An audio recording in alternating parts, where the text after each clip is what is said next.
warahmatullahi wabarakatuh. Saya Muhammad Hairi serta rekan saya, dan pada kesempatan kali ini kelompok saya akan menjelaskan materi seputaran tentang manajemen database dan struktur file. Langsung saja kita masuk ke materi, yaitu definisi dari manajemen database.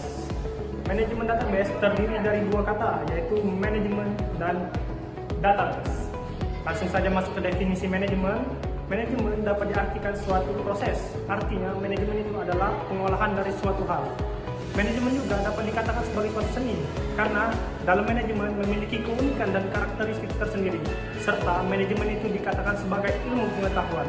Kenapa? Karena filosofi dari manajemen itu adalah mempertanyakan bagaimana dan mengapa suatu hal tersebut dapat bekerja sama dan berkaitan.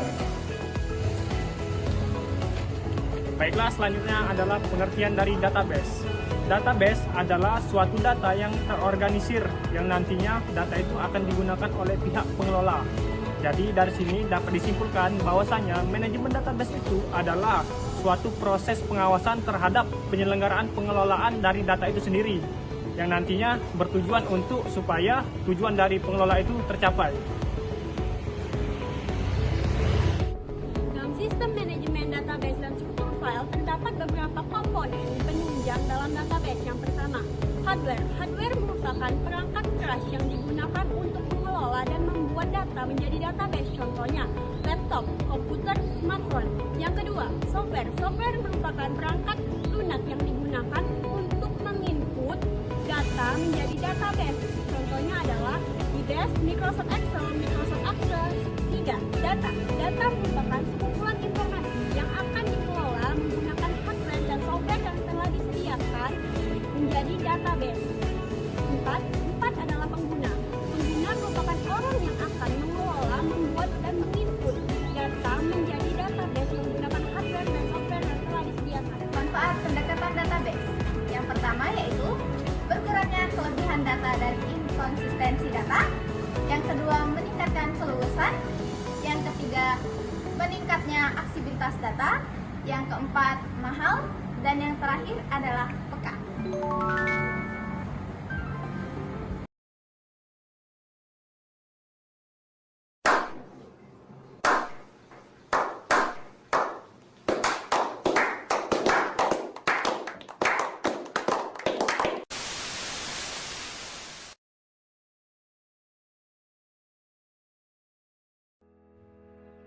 Setelah transaksi selesai di kasir, data pembelian akan diproses oleh pihak gudang. Kemudian, data tersebut akan diinput ke dalam perangkat lunak yang digunakan dan sebuah database akan dibuat berupa laporan persediaan barang.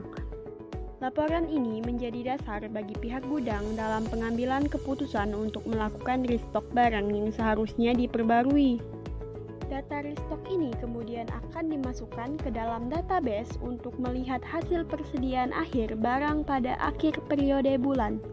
Berikut adalah kegiatan manajemen data untuk barang masuk dan barang keluar yang akan diinput ke dalam aplikasi Microsoft Excel dan dibuat menjadi database laporan persediaan barang dagangan untuk bulan Maret.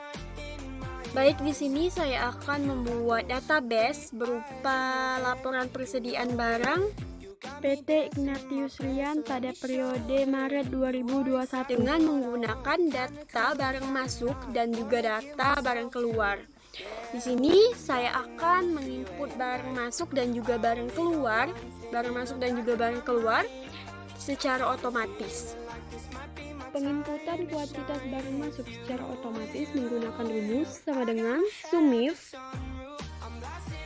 Kita blok nama barang pada data barang masuk.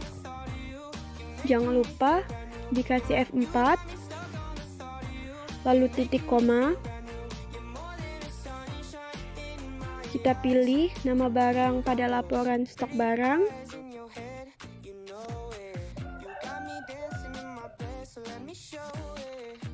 Selanjutnya, kita blok jumlah barang masuk. F4, tutup kurung, enter. Barang masuk secara otomatis terinput. Kita lihat pada data barang masuk. iPhone 4 ditambah dengan 23 sama dengan 27. Kita tarik. Stok akhirnya sudah berubah karena kita telah melakukan penginputan barang masuk. Selanjutnya adalah penginputan secara otomatis barang keluar menggunakan rumus sama dengan SUMIF. Nama barang pada data barang keluar, titik koma, nama barang. Bentar, salah. F4 jangan lupa. Kita ulang lagi. Nama barang, titik koma. Lalu kita blok jumlah barang pada data barang keluar. Jangan lupa F4, tutup kurung, and barang keluar akan secara otomatis terinput. Kita lihat iPhone 3 ditambah 19 sama dengan 22. Lalu kita tarik ke bawah. Kita lihat iPhone stok awal 50, barang masuk 27, barang keluar 48, dan stok akhir 29. Ini terinput secara otomatis. Selanjutnya adalah pemberian warna pada stok akhir untuk mempermudah dalam pengecekan barang mana yang sudah harus dilakukan restock. Misalnya stok-stok barang yang sudah di bawah 30 kita akan berikan warna merah. Pertama kita blok stok akhir, pilih conditional formatting, highlight cell rules, less than-nya kita ganti 30. Oke. Nah, jadi barang yang di bawah 30 jadi warna merah. Stok di atas 30 kita kasih warna hijau. Pilih greater than 30. Oke. Kita lihat dari 15 item, 12 item masih aman. 3 item sudah perlu di restock ulang.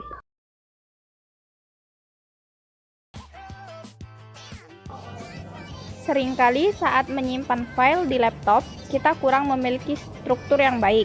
Hal ini membuat kita kesulitan dalam menemukan file tersebut saat dibutuhkan. Di sini saya akan menyusun file secara struktur berdasarkan bulan dan tahunnya.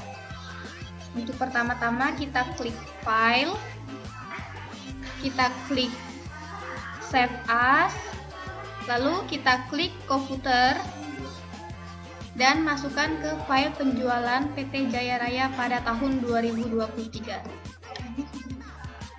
sebagai bulan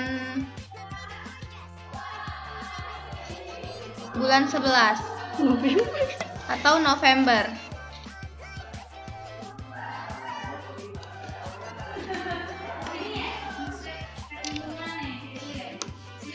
Setelah itu klik save. Apakah file kita sudah masuk atau belum, kita klik file, lalu kita klik penjualan PT Jaya Raya, lalu telah ada file pada bulan November. Berdasarkan dari foldernya sudah terstruktur sehingga memudahkan untuk keuntungan menggunakan database. Pertama, kecepatan dan kemudahan.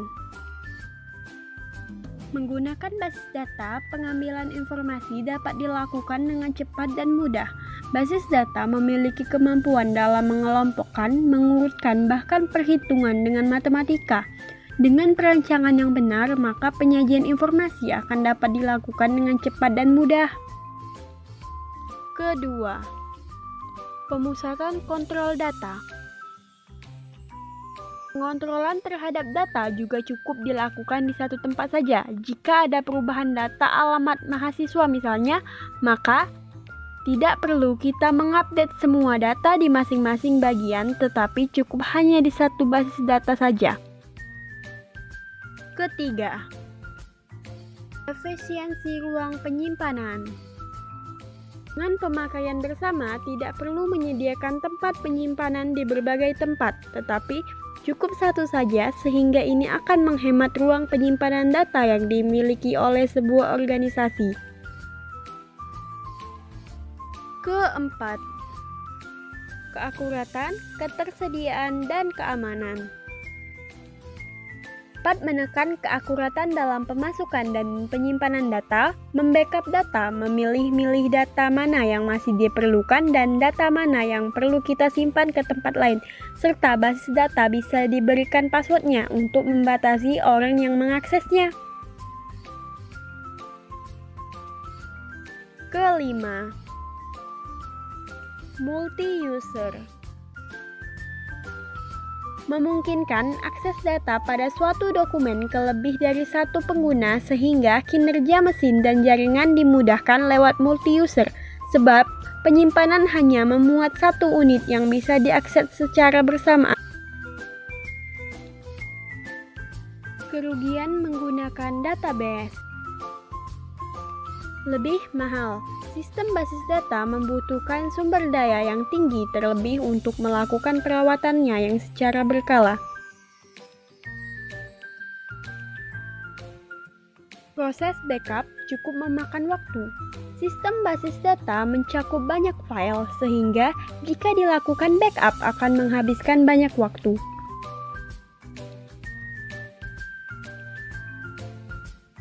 Bila ada akses yang tidak benar, kerusakan dapat terjadi. Kesalahan dalam mengakses bisa menyebabkan berbagai masalah, terutama oleh sembarang pengguna.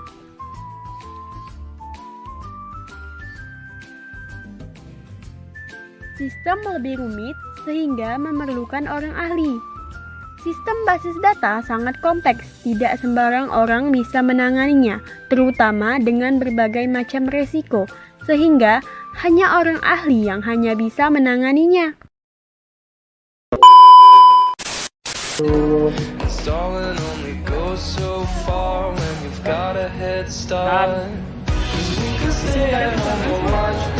Yang ketiga,